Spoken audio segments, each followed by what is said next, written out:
To be quite honest, I think the basic rudiments of how you do it are the same no matter what your company size is. So the first thing is you want to be able to recognize, well, who are the type of people we want to have as a part of our team?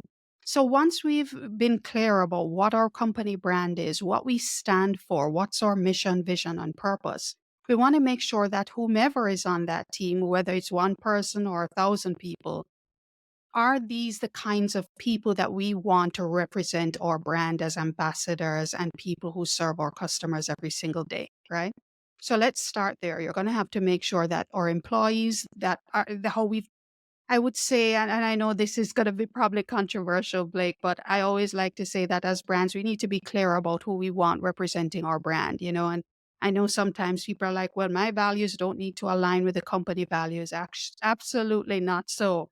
I mean, JMMB, for instance, we're a brand that's founded on love and believing in the best interest of everyone. We can't have employees who are spouting anti Semitic content on social media because that's just who they are. So at the end of the day, we need to make sure that our people are aligned with purpose in terms of similar values, etc.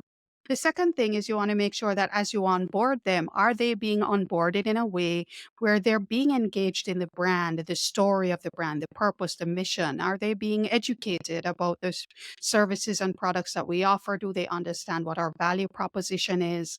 And then, of course, certainly as we're empowering them to use their voices, what are the tools that we can provide? Do we need to provide them with things like personal branding training, right? For those people who want to start using their voices on social, starting a blog, doing their own podcast, just showing up on great platforms like LinkedIn or X or even Instagram. At the end of the day, they need the tools to be able to do that. So if as a brand we see them as partners in sharing their voices and sharing the great brand story that we want to be able to share through them, that sort of training and tools can be provided, and it's something we can consider. I think the only thing that would be different between companies of different sizes in terms of employee base would be how you share those messages. So obviously with smaller teams, it's easier. With larger teams, especially if you're a multinational organization, you're going to have to get far more creative around the channels that you use.